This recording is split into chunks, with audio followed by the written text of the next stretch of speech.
One of the great questions about language is whether it is inborn or learned. Are all human beings genetically programmed for speaking, or do they have to learn? And if they don't learn, will they never be able to speak?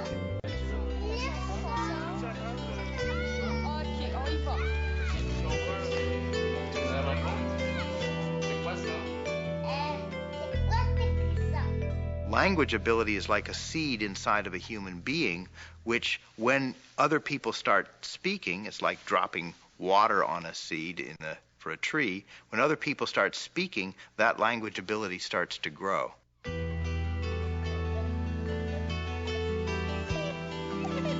A human baby is one of the most vulnerable of all creatures at birth. It needs others for its physical and emotional survival. Learning language is one way for the baby to build relations with the world around it.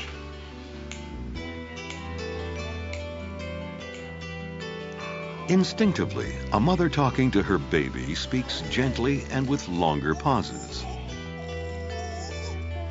This way of communication is intended to attract the baby's attention and help it understand the concepts of approval, prohibition, and questions.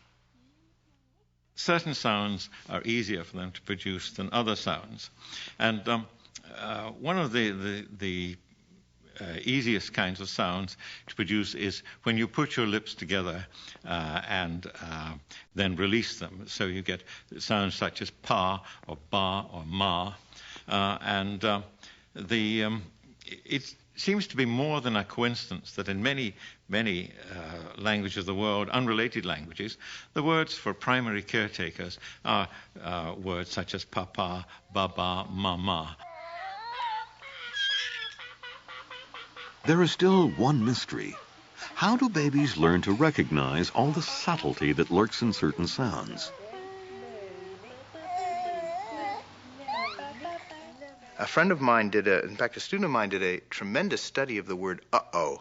It's one of the most complicated words you can imagine. It's not really a word, but it has a very distinctive meaning because it implies that you expect one thing and something else happens. So the whole notion of imagination gets built into the simple expression uh-oh.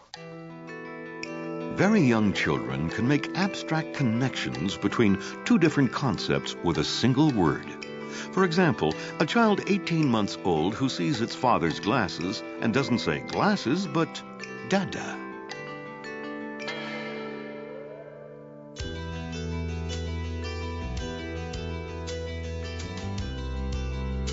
Children learning to speak learn hundreds of words in a very short time. This would be beyond the reach of most adults.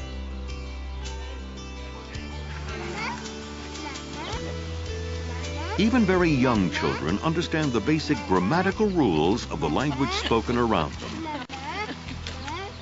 This is something I'd studied myself to find out whether it would work out that way. And sure enough, at the two-word stage, an English kid will say throw ball, and a German child will basically say ball throw. And they're getting a different structure by the time they're at two words. And they picked up the fundamental structure of their language at that two-word stage.